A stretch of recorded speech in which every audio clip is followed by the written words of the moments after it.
Magandang umaga, hapon or gabi ba dyan sa inyo, mga Kamix Vlog.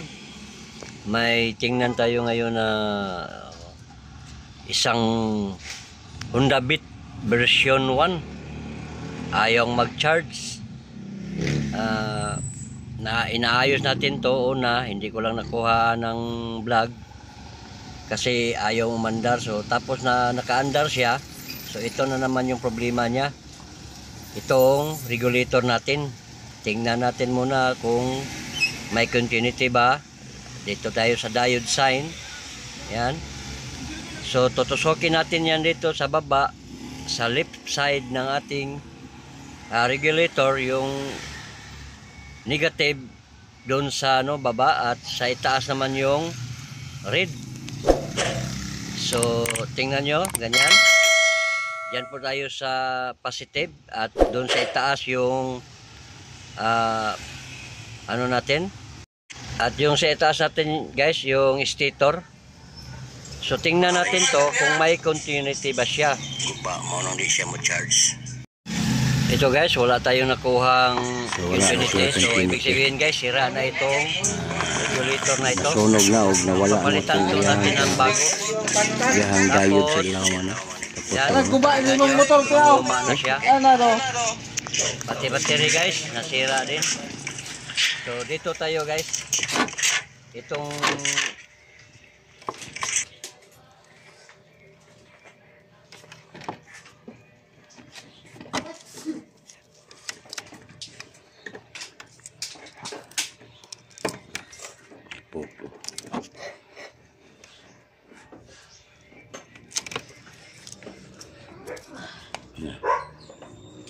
so yan guys, ito po yung salarin guys nung una ko tong ginagawa.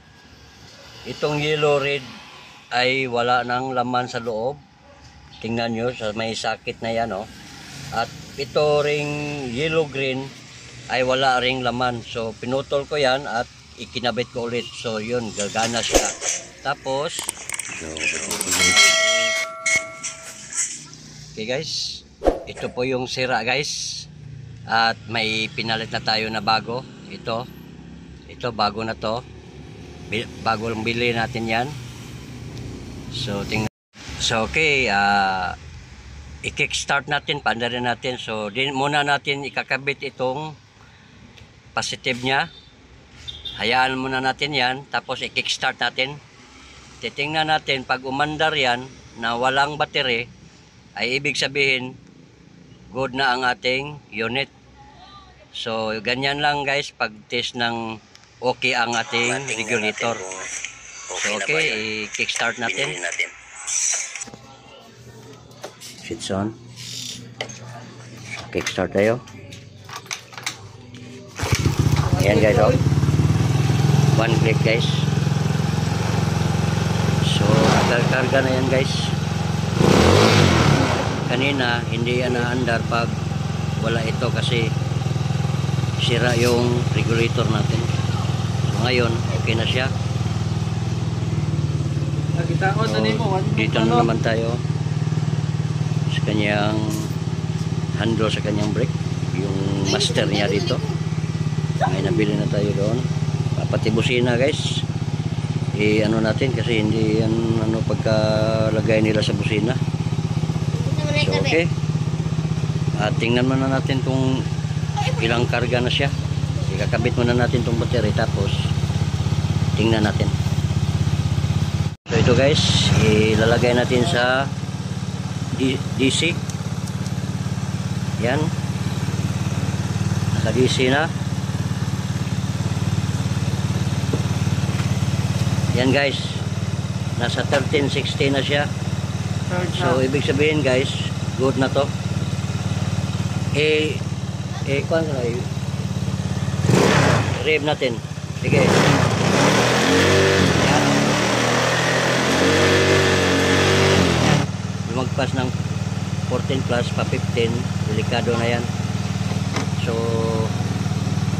okay na yan. At least maabot na siya ng 13.